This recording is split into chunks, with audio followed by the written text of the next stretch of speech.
اور اگر آپ نے ابھی تک ہمارا چینل سبسکرائب نہیں کیا تو فوراً سبسکرائب کیجئے، ساتھ ہی بیل آئیکن پر کلک کریں تاکہ مزید آنے والی ویڈیو ہیں وہ آپ کو وقت پر ملتی رہیں۔ اعوذ باللہ من الشیطان الرجیم، بسم اللہ الرحمن الرحیم۔ خواتین و حضرات، السلام علیکم ورحمۃ اللہ وبرکاتہ، مغفرت۔ پروگرام احکام شریعت اور طہارت و غسل سے متعلقہ مسائل کے ساتھ ایک دفعہ پھر آپ کی خدمت میں شرف حضوری حاصل ہے۔ جیسے کہ ہم نے آپ کو بتایا تھا کہ بعض صورتوں میں غسل کرنا ہم پر فرض و واجب ہو جاتا ہے، اور اس کے 5 اسباب آپ کے سامنے ذکر کیے تھے۔ ایک تو حیض کا ختم ہونا، دوسرا نفاس کا ختم ہو جانا، تیسرا بسا اوقات سوتے میں احتلام ہو جاتا ہے تو پھر انسان صبح اس کے اوپر غسل واجب ہے۔ اور اس میں جو نبی کریم صلی اللہ علیہ وسلم نے اصول بیان فرمایا وہ یہی ہے کہ جب انسان صبح اٹھے اور اپنے کپڑوں پر نشانات موجود پائے تو غسل لازم ہوگا۔ اگر صرف بالفرض ڈسچارجنگ یاد ہے یا یہ خواب وغیرہ کوئی یاد ہے لیکن صبح اٹھ کے وہ دیکھتے ہیں کوئی نشانات وغیرہ نہیں ہے تو غسل واجب نہیں ہوگا۔ چوتھا ہوتا ہے تعلق زوجین قائم کرنا، وہ چاہے ہسبینڈ وائف ہوں یا کیسا بھی حلال ہو یا حرامیوں کہہ لیں، دونوں صورتوں میں اس سے بھی غسل لازم ہو جاتا ہے۔ اس کے علاوہ انسان کے جسم سے، انسان کے اندر سے جو ڈسچارجنگ ہوتی ہے اور وہ باقاعدہ شہوت کے ساتھ ہو، چاہے مرد کے ہے چاہے عورت کے، تو یہ بھی غسل کے وجوب کا سبب بنتی ہے۔ 5 اسباب آپ کی خدمت میں ذکر کیے تھے، اور پھر ہم اس پر آئے تھے کہ غسل کس طریقے سے کرنا چاہیے، اس ترتیب کو ذکر کرتے ہوئے پچھلی مرتبہ اتنی بات آپ کو ذکر کر دی تھی کہ جب آپ غسل کرنے لگے تو اس سے پہلے کلی کر لیں، یعنی واش روم میں جانے سے پہلے، باتھ روم میں جانے سے پہلے کلی کر لیں کہ تاکہ بسم اللہ الرحمن الرحیم پڑھ کر باتھ روم میں داخل ہونا بلا کراہت ممکن ہو سکے، کیونکہ جب انسان حالت جنابت میں ہوتا ہے اس وقت اذکار الہیہ کر تو سکتا ہے لیکن بغیر کلی کیے کرنا مکروہ تنزیہی ہوتا ہے، یعنی گناہ تو نہیں ہوتا لیکن شریعت نے اس کو پسند نہیں کیا، تو بہتر ہے کلی کرنے کے بعد پھر آپ باتھ روم میں داخل ہوں اور الٹا قدم اندر رکھیں۔ اور آپ کو سمجھایا تھا کہ غسل مکمل ہونے یا پاکی حاصل کرنے کا تعلق زبان سے کلمے پڑھنے سے نہیں ہے۔ یہ بیچارے عوام کا خیال ہے، بعض جہلاء کا خیال ہے کہ جب تک انسان کلمہ نہیں پڑھ لیتا پاک نہیں ہوتا، اس سے اس کا کوئی تعلق نہیں ہے۔ غسل کے 3 فرائض آپ مکمل کر لیں تو بس آپ پاک ہو گئے، اور 3 فرض آپ کو بتائے تھے۔ نمبر 1 کلی کرنا جس میں غرغرہ شامل ہے، نمبر 2 ناک میں پانی اوپر کو چڑھانا، کم از کم یہ سخت ہڈی تک پانی پہنچ جائے، اور تیسرا سر کے بالوں سے لے کر پاؤں کے ناخن تک پورے بدن پر سے کم از کم 1 بار پانی کا بہانا۔ یہ 3 فرض ہوتے ہیں، آپ زبان بند رکھیں، 3 فرض پورے کریں، غسل مکمل ہو جائے گا۔ اور آپ لاکھ کلمے پڑھتے رہیں لیکن آپ یہ 3 فرض پورے نہ کریں، آپ ناپاک رہیں گے۔ اس لیے جو شریعت نے اصول بتایا وہ یہی ہے کہ غسل پانی کے ذریعے غسل مکمل ہونے یا پاکی حاصل ہونے کا تعلق کلمے پڑھنے سے ہے ہی نہیں، پانی کے بہانے سے ہے اور پانی کو حصہ بدن تک پہنچانے سے ہے۔ واش روم میں جانے کے بعد کسی قسم کا ذکر الہی نہ کریں کیونکہ وہ مناسب مقام نہیں ہوتا۔ پھر جب آپ کپڑے اتاریں اس کے بعد تو بدرجہ اولا نہ کریں کہ جب انسان ستر کھولتا ہے تو فرشتے شرم و حیا کی بنا پر چلے جاتے ہیں، کلام کرتا ہے تو دوبارہ لوٹ آتے ہیں اور اس سے ان کو کوفت ہوتی ہے۔ ہاں از حد ضروری کوئی مسئلہ ہو کہ آپ کو کہنا ہے تو پھر یہ کس حالت میں انسان کہہ سکتا ہے، وہ ایک مجبوری کی کیفیت ہے، لیکن بلا عذر بغیر کسی مجبوری کے، جیسے بعض نادان واش روم میں جانے کے بعد گانے گنگنانا شروع کر دیتے ہیں اور یا کوئی اپنے آپ سے باتیں کرنا شروع کر دیتے ہیں، یہ بالکل غلط طریقہ ہوتا ہے، اس طرح نہیں کرنا چاہیے۔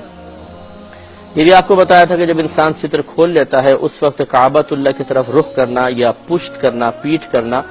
دونوں ناجائز ہو جاتے ہیں، لہذا اس طرح کھڑے ہوں کہ مثال کے طور پہ کعبۃ اللہ آپ کی اس طرف ہے، جیسے میں آپ کے سامنے بیٹھا ہوں تو رخ ادھر ہونا چاہیے، ادھر ہونا چاہیے، کعبۃ اللہ کی طرف نہ ہو، یعنی کعبۃ اللہ کے سمت آپ کا سیدھا کندھا ہو یا الٹا کندھا ہو، آپ کا رخ نہیں ہونا چاہیے، آپ کی پشت نہیں ہونی چاہیے ورنہ گناہ ہے۔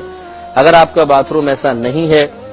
مثال کے طور پر جیسے آپ نے شاور لگوایا ہوا ہے، اس شاور کی طرف رخ کرتے ہیں، کعبۃ اللہ کی طرف رخ ہو جاتا ہے، تو یہ اس طریقے سے پھر آپ نہائیں گے تو مناسب نہیں ہے، ناجائز ہے۔ آپ یا تو پھر بالٹی بھر کر اس طرح رکھیں کہ جیسے آپ کے سامنے کعبہ ہے تو اس طرف رخ کر کے نہائیں، اور یا پھر ٹیڑھا کھڑا ہو کر نہائیں کسی سیٹنگ کے ساتھ۔ بہرحال آپ کا رخ یا پشت کعبۃ اللہ کی سمت نہیں ہونا چاہیے۔ اس کے بعد ہم نے آپ کو پہلے بھی سمجھایا تھا کہ غسل کے لیے پاکی حاصل کرنے کے لیے یا غسل اتارنے کے لیے نیت شرط نہیں ہے۔ ہاں نیت ہوتی ہے، جیسے نبی کریم صلی اللہ علیہ وسلم نے فرمایا کہ انما الاعمال بالنیات،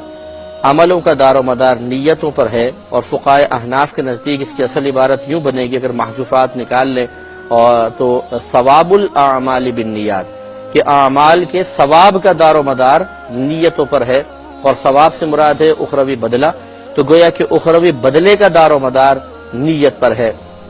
خلاصہ کلام یہ ہے کہ چونکہ پانی بالذات فی نفسہ، بذات خود، بغیر کسی واسطے کے پاک کرنے والا ہے، لہذا اس میں آپ نیت کریں نہ کریں یا پاک کر دے گا۔ لیکن نیت کرنے کا فائدہ یہ ہوگا کہ پھر ہمارا غسل کرنا عبادت میں باقاعدہ شمار ہوگا اور آخرت میں اس پر اجر و ثواب بھی ملے گا، اور بغیر نیت کے اگر غسل کر لیا غسل اتر جائے گا، آپ پاک ہو جائیں گے لیکن ثواب نہیں ملے گا۔ تو گویا کہ فقہاء احناف کے نزدیک غسل سے پہلے یا وضو سے پہلے بھی نیت کرنا یہ صرف اور صرف حصول ثواب کے لیے ہے، اخروی انعام حاصل کرنے کے لیے ہے، حقیقتاً پاکی حاصل کرنے سے اس کا تعلق نہیں، پاکی تو پانی کے استعمال سے حاصل ہو رہی ہے۔ اب اس کے بعد آپ نے سب سے پہلے نیت کر لی، اور آپ کو معلوم ہے کہ نیت دل کے پختہ ارادے کو کہتے ہیں، اور ابھی میں آپ کو بتا ہی چکا ہوں کہ باتھ روم میں آپ نے زبان سے کچھ نہیں کہنا ہے، لہذا جیسے ہم نماز وغیرہ میں نیت کرتے ہیں زبان سے کہتے ہیں، ایسا نہیں کہ آپ باتھ روم میں کہیں کہ میں اللہ کی رضا کی خاطر غسل کرتا ہوں، یہ کہنے کی ضرورت نہیں، بس دل میں سوچ لیں کہ میں اللہ تعالیٰ کی رضا کی خاطر غسل کر رہا ہوں، پاکی حاصل کرنے کے لیے غسل کر رہا ہوں، نماز کے قابل بننے کے لیے غسل کر رہا ہوں۔ کوئی بھی نیت کریں گے تو انشاءاللہ بس نیت ہو جائے گی اور ثواب ملنا شروع ہو جائے گا۔ اس کے بعد آپ نے سب سے پہلے اپنے دونوں ہاتھ پونچھوں تک دھو لیں، یہ کلائیوں کے جوڑ تک دونوں ہاتھ دھو لیں۔ دھونے کے بعد اس کے بعد دیکھیں کہ اگر بدن پر کسی مقام پر کوئی نجاست وغیرہ لگی ہوئی ہے تو اس نجاست کو دھو لیں۔ اگر آپ بالٹی سے نہا رہے ہیں یا ٹب سے نہا رہے ہیں تو بہت احتیاط سے، کہ اگر نجاست پر پانی لگ کر بالٹی کے اندر چلا گیا تو کل ناپاک ہو جائے گا، نجاست پر لگ کر تو اس لیے پانی لے کے احتیاط سے پہلے سائیڈ میں ہو کر پھر آپ اپنے جسم سے کوئی ایسی گندگی وغیرہ ہے تو اس کو دور کر لیجئے۔ تو سب سے پہلے دونوں ہاتھ پونچھوں تک دھونا، اس کے بعد پھر اپنے بدن سے کوئی نجاست وغیرہ اس کو دور کرنا، اس کے بعد استنجا جیسے کرتے ہیں آپ استنجا کر لیجئے ایک دفعہ احتیاطاً۔ اور یہ کہ میں مزید آپ کو احتیاط عرض کر دوں کہ خصوصاً مردوں کے لیے یہ مسئلہ ہے کہ جب آپ پر غسل واجب ہو جائے تو غسل کرنے سے پہلے 3 کاموں میں سے ایک کام ضرور کر لیجئے گا۔ نمبر 1، یا تو تھوڑی دیر دوبارہ سو جائیں بشرطے کہ نماز کے قضا ہونے کا خوف نہ ہو۔ نمبر 2، کم از کم 40 قدم چل لیں، یا نمبر 3، پیشاب کر لیں۔ اس کی وجہ یہ ہے کہ یہ 3 کام ایسے ہیں کہ اگر بالفرض جسم سے جو کچھ خارج ہوا ہے اس کا کوئی حصہ پیشاب کی نالی میں باقی ہو تو ان 3 عمل سے نکل جاتا ہے۔ جب آدمی سو جاتا ہے اعضاء بالکل ڈھیلے ہو جاتے ہیں، ریزسٹنس ختم ہو جاتی ہے، تو رکے ہوئے تمام جو خطرات ہیں وہ نکل جاتے ہیں، پیشاب کرے تو پریشر سے نکل جاتے ہیں، اور انسان چلتا ہے تو حرکت سے نکل جاتے ہیں۔ تو یہ 3 میں سے کوئی ایک کام ضرور کر لینا چاہیے۔ اس کا فائدہ یہ ہوگا اس کے بعد اگر آپ غسل کریں گے اور بالفرض غسل کرنے کے بعد پھر آپ کو کوئی قطرہ آتا ہوا محسوس ہوا، چاہے مادہ منویہ کا ہی ہو، تو اس کو پہلے والے احتلام کا حصہ نہیں مانا جائے گا، دوبارہ غسل لازم نہیں ہوگا۔ لیکن اگر آپ پہ غسل واجب تھا اور آپ نے ان 3 کاموں سے پہلے غسل کر لیا، اس کے بعد مثال کے طور پہ آپ پیشاب کرنے بیٹھے اور قطرہ نکل آیا تو پھر دوبارہ آپ پر غسل واجب ہوگا، کیونکہ یہ قطرہ اس سابقہ جو ڈسچارجنگ ہے اسی کا حصہ متصور ہوگا، درمیان کا غسل کالعدم ہو جائے گا۔ پہلے ہم آپ کو بتا رہے تھے کہ غسل کا بالترتیب طریقہ کیا ہونا چاہیے۔ پہلے آپ دل میں نیت کر لیں، زبان سے نیت کے الفاظ ادا نہیں کریں گے کیونکہ ستر کھلا ہونے کی حالت میں انسان کو کلام نہیں کرنا چاہیے۔ اس کے بعد آپ دونوں ہاتھ پونچھوں تک دھو لیں، اس کے بعد پھر آپ استنجا کر لیں اور بدن پہ کہیں نجاست موجود ہے تو اس کو دور کر لیں۔ اس کے بعد بالکل نماز کی طرح وضو کریں گے، تمام مطلب اس میں جو فرائض ہیں اس کے وہ پورے کر لیں۔ مثلا 4 فرض ہوتے ہیں، چہرہ دھونا اور دونوں ہاتھ کوہنیوں سمیت دھونا، دونوں پیر ٹخنوں سمیت دھونا، سر کا مسح کرنا، یہ سب آپ کر لیں۔ اور اسی میں آپ غور کریں گے تو 2 فرض غسل کے مکمل ہو جائیں گے، ایک غرغرہ کرنا یعنی کلی کرنا غرغرے سمیت، اور ناک میں پانی چڑھانا۔ یہ دونوں چیزیں وضو میں اگرچہ سنت مؤکدہ ہوتی ہیں لیکن غسل میں فرض ہوتی ہیں، اگر نہیں کریں گے تو غسل نہیں اترے گا۔ یہ میں پہلے آپ کو طریقہ بتا رہا ہوں، احتیاطیں بعد میں بتاؤں گا انشاءاللہ کہ کن کن چیزوں میں احتیاط کرنی چاہیے۔ پہلے سمپلی غسل کا طریقہ سماعت فرما لیں۔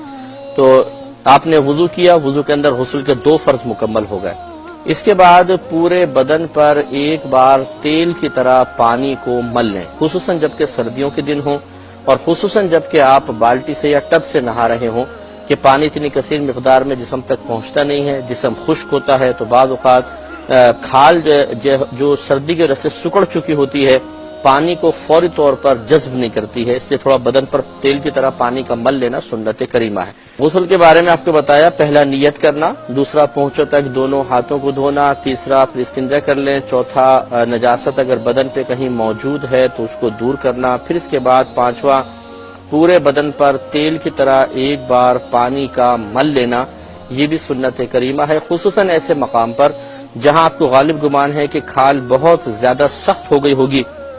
اور وہاں پر اگر بے پرواہی کے ساتھ پانی ڈالیں گے تو فوراً کھال جذب نہیں کرے گی اور مقام خشک رہ جائے گا، جیسے ٹخنوں کے اوپر ہوتا ہے، اور اسی طریقے سے گھٹنوں کے اوپر ہوتا ہے کہ یہ اعضاء اکثر زمین پر لگتے ہیں تو یہ فوراً پانی کو قبول نہیں کرتے۔ ہاں اگر گرم پانی ہو تو تیزی کے ساتھ تھوڑا سا آپ ڈالیں گے، نرم ہو جاتی ہے کھال، تو خصوصاً سردیوں میں تھوڑا سا گرم پانی سے انسان نہا لے تو بہتر ہے، لیکن اگر آپ ٹھنڈے پانی سے نہا رہے ہیں خصوصاً وہ بھی سردیوں میں، تو اس میں تو یہ سنت ضرور پوری کرنی چاہیے تاکہ پورے حصے بدن پر اچھی طرح بعد میں پانی پہنچ سکے۔ اس کے بعد پھر آپ سیدھے کندھے پر 3 مرتبہ پانی ڈالیں۔ سیدھے کندھے پہ جب پانی ڈالیں گے تو یہ پورا بازو دھل جائے گا، نیچے کا پورا حصہ، سامنے کا حصہ، پشت کا حصہ۔ اس کے بعد پھر الٹے کندھے پر 3 مرتبہ پانی ڈالیں، اس میں یہ والا دھڑ سارا دھل جائے گا۔ اب سر اور نچلا دھڑ رہ گیا، اس کے بعد پھر اپنے سر اور نیچے والے دھڑ کو دھو لیجئے، اور دھوتے ہوئے بدن کو ملتے رہنا، یہ بھی سنت کریمہ ہے۔ خصوصاً جب آپ شاور سے نہا رہے ہیں تو اس میں تو دونوں ہاتھ فری ہوتے ہیں، آپ بدن کو مل سکتے ہیں، لیکن اگر آپ ڈبے سے بھی نہا رہے ہیں، بالٹی سے یا ٹب سے نہا رہے ہیں تو پھر بھی آپ مطلب ایک ہاتھ سے ڈال رہے ہیں تو ایک ہاتھ سے بدن کو ملتے جانا سنت کریمہ ہے۔ یہ بھی آپ کو پہلے بتا دیا تھا کہ اگر آپ کے بدن پر کوئی نجاست حقیقیہ موجود نہیں ہے، یعنی کوئی قطرات وغیرہ لگے نہیں ہے، جو نجاست حقیقیہ جو نظر آتی ہے، جس کی کوئی اسمیل وغیرہ ہو، جس کو آپ چھو سکیں، ایسی کوئی نجاست اگر نہیں ہے اور پھر آپ پانی بہا رہے ہیں تو گرنے والا پانی زیادہ سے زیادہ مستعمل ہوگا۔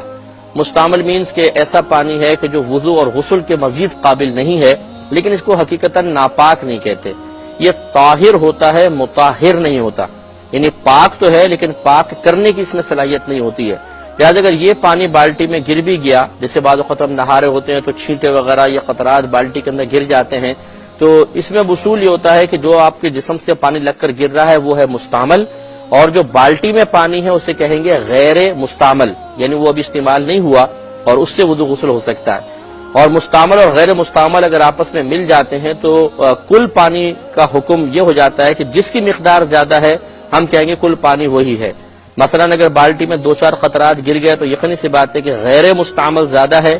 اور بدن سے گرنے والا مستعمل کم ہے، تو یہ کل کا کل پانی پاک ہی کہلائے گا، یعنی طاہر بھی ہے، مطہر بھی ہے۔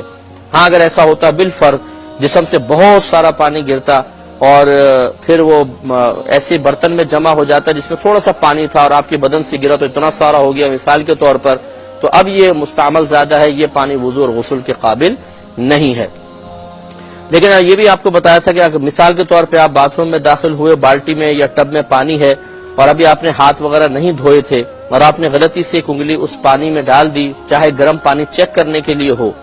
تو وہ سارا کا سارا پانی مستعمل ہو جائے گا، یعنی اب اس سے آپ وضو غسل نہیں کر سکتے ہیں۔ اسے دوبارہ غیر مستعمل یا قابل استعمال کرنے کا طریقہ یہ ہے کہ آپ اس کو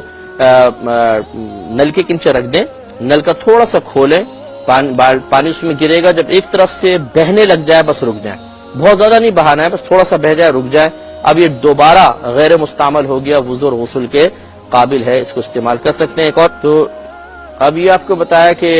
احتیاط کیجئے گا تھوڑا سا کہ پانی کے اندر آپ ہاتھ نہ ڈالیں تو بہت بہتر ہے، اگر ڈل جائے خدا نہ خواستہ تو پھر آپ نل کا کھول دیں اتنا کہ وہ بھر کر بہنے لگ جائے، تو بس پھر دوبارہ یہ وضو اور غسل کے قابل ہو جائے گا۔ غسل کرنے کے بعد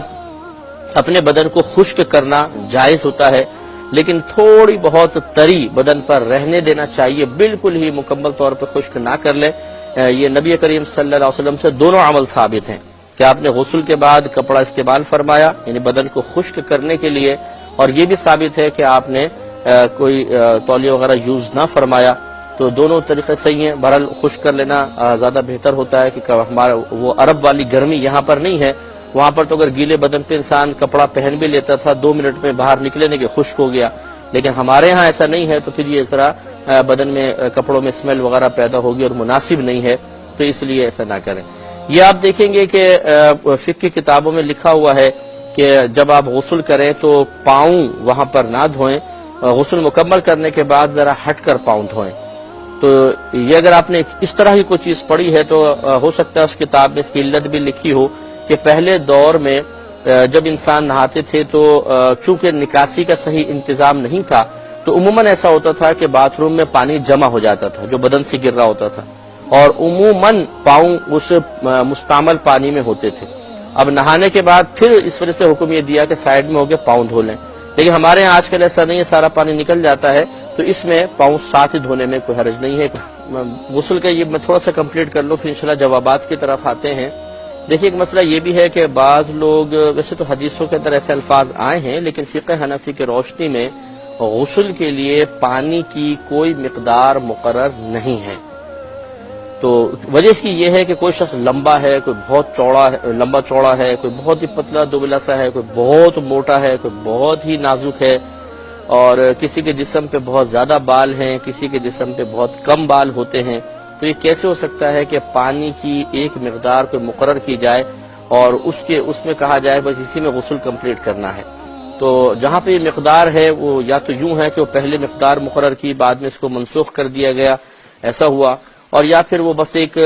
استحباب کا بیان ہے کہ اتنا پانی تو کم از کم استعمال کرنا چاہیے، لیکن وہ کوئی ایک تعداد مقرر کرنا مقصود نہیں ہے، لہٰذا غسل کے لیے جتنا مرضی آپ پانی استعمال کریں، لیکن یہ ضرور ہے کہ اس میں اسراف نہیں ہونا چاہیے۔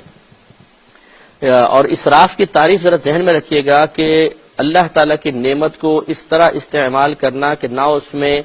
دین کا فائدہ ہو نہ دنیا کا فائدہ، تو بس یوں ہی جیسے وہ کھڑے ہوئے شاور کے نیچے نل کا کھلا ہوا، کیوں ہے ایسے ہی یار موڈ ہو رہا ہے، بھائی موڈ ہو رہا ہے کیا مطلب یہ پانی ضائع ہو رہا ہے؟ ہاں اگر ایسا ہے مثال کے طور پہ گرم پانی آ رہا ہے، آپ کو سردی لگ رہی ہے، آپ گرم پانی زیادہ اس لیے استعمال کر رہے ہیں تاکہ اندر بدن کی جو سردی جمع شدہ ہے وہ نکل جائے، تو یہ گرمی کا حصول ایک اچھا مقصد ہے، اس میں اگر آپ زیادہ پانی بھی بہائیں گے تو اسراف نہیں، کیونکہ دنیاوی فائدہ ہے۔ ایسی آپ کو شدید گرمی لگ رہی ہے اور صرف ٹھنڈک کے حصول کے لیے تھوڑا زیادہ پانی بہا رہے ہیں، تو ٹھنڈک کا حصول پانی سے یہ انسان کا ایک حق ہے کہ وہ اللہ کی نعمت سے استفادہ کر سکتا ہے، اس صورت میں بھی اس کو ناجائز نہیں کہہ سکتے ہیں، لیکن یہ ضرور ہے کہ اتنا پانی استعمال نہ کر لیں کہ باقی لوگ بیچارے محروم رہ جائیں، ان کا بھی ذرا خیال رکھ کے پھر کر سکتے ہیں۔ نے فرمایا کہ اگر کوئی شخص غسل کر رہا ہو اور دوران غسل کوئی اچھی سوچ یا بری سوچ آ جائے تو کیا اس سے بھی فرشتے واپس آ جاتے ہیں؟ تو اس سے نہیں آتے، سوچ تو ہمیشہ خیالات کا سلسلہ انسان کا جاری اور ساری رہتا ہے، وہ کلام کرنے سے آئیں گے، جب آپ کلام کریں گے تو یہ گویا کہ ان کے لیے ظاہری علامت ہے کہ یہ شخص ستر ڈھک چکا ہے، تب وہ آتے ہیں، سوچنے سے نہیں آتے۔ ہاں یہ ضرور یاد رکھیں کہ باتھ روم وغیرہ میں اچھی پاکیزہ چیز کے بارے میں سوچنا یہ باعث محرومی ہوتا ہے۔ اپنے آپ کو کسی برے خیال میں بھی مشغول نہیں رکھنا چاہیے، فضول قسم کا کوئی خیال آ جائے تو کوئی بات نہیں ہے، یا حتی الامکان بس اپنے غسل پر توجہ کرے انسان، یہ زیادہ بہتر ہے، لیکن اچھی پاکیزہ چیز کے بارے میں ایسی حالت میں سوچنا فقہاء نے مناسب نہیں لکھا ہے۔